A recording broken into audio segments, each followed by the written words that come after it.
part of our life will never be controlled by prayer. It will be controlled by relevance. By your ability to take responsibility. By your ability to be useful. Now you don't beg an altar. You don't beg an altar that you are useful to bless you. Let me explain something to you. Let me explain. Please, if you say praise God, I will give you this gift. The most frustrated people on earth are people who are jumping from one church to another church, looking for blessing people kept in an altar to take, and jump out. Did you hear what I said?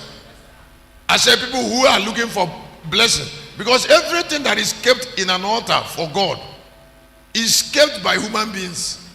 In that altar, something that God took from people and make it bigger. And then somebody said, you have not kept anything anywhere, so you enter that church. What you want to do is to take something people kept in that church and run away. There is no running away. It doesn't happen. Doesn't happen. Anywhere altars are built, people make sacrifice. Not God. Please hear me. God does not make sacrifice in altars.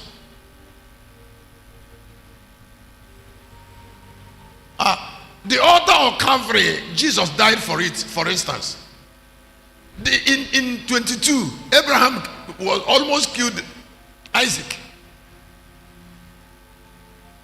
So it's not an issue of God bless me. What you want God to give you was kept there by somebody. And please, it is not possible for somebody to go and take it carelessly and go.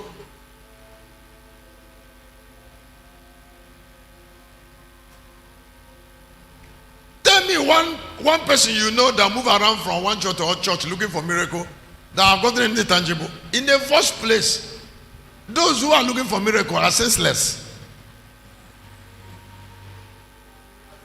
Huh? I said they are what? They are first of all senseless.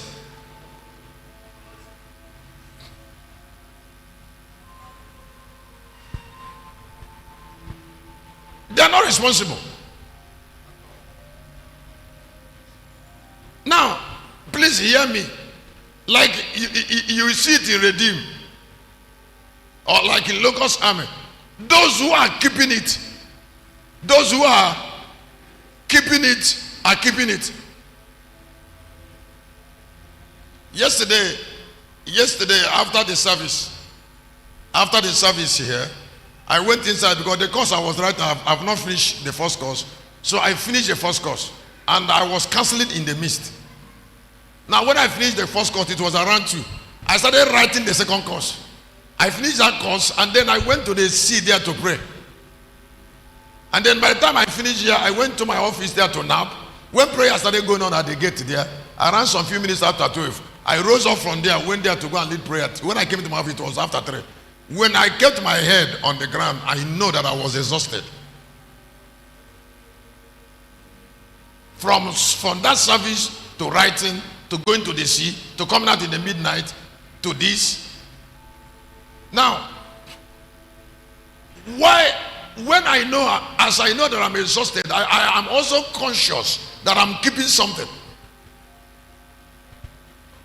So if you come around Locust Army to hang around, you're wasting your time. You won't hang around here. You will not hang around where in a place of sacrifice. You can't hang around. Did you hear what I said? And hanging around is not possible anywhere there is a tangible altar. And the people will not allow you to come into a work they have been working all their life. To come there to come and take what belongs to them, something they have labored for. They will never allow you. So, the walker about, where did they belong? Walker about doesn't belong anywhere. Or did they belong anywhere? Huh? If you go to any work that prospered, people who made it prosper, know why it prospered, and they will not allow you in that work.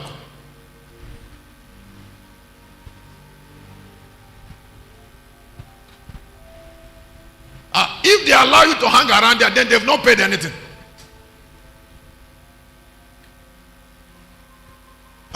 Just like this building that is started, that is standing there.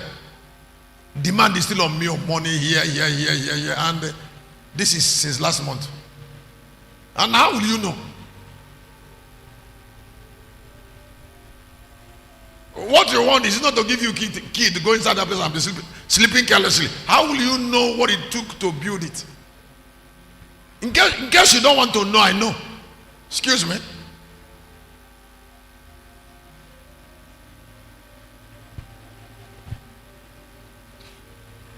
Did you clap your hand? You might not know. I told them there at the gate, I said, the time local summit already those who discourage us has passed. It's over. You can't discourage a work that is taking so much from people's life. So, if an altar must bless you, you must be part of the altar.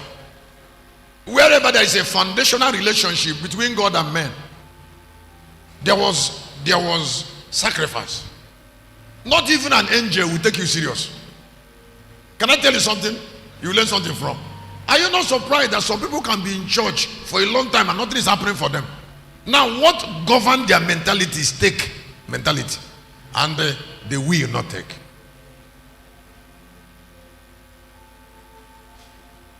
That's what governs them. Take. Shepherd, pray to your God. Sweep church, you will not. Evangelism, you are not. Night vigil, you will not.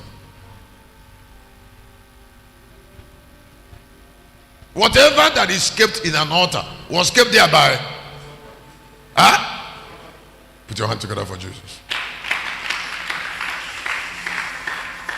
I'm taking them one by one so that you can know. That is why there is something I said. Please, I want to say this for somebody.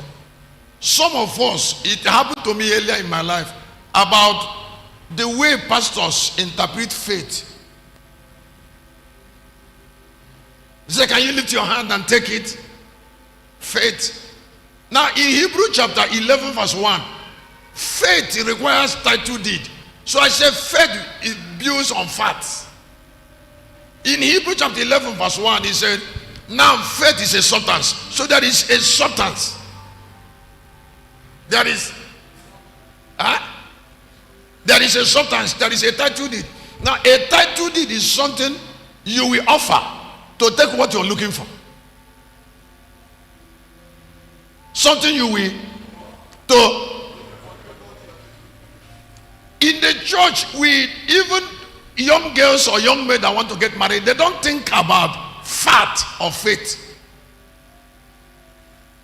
You're saying, Lord, I know the kind of man I want to marry. Excuse me, it is wonderful. I know the kind of woman I want to marry. Wonderful. But is there connection between you and the other person?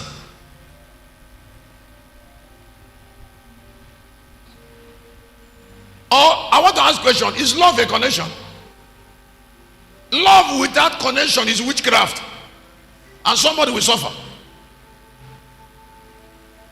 I said love without connection is pure witchcraft.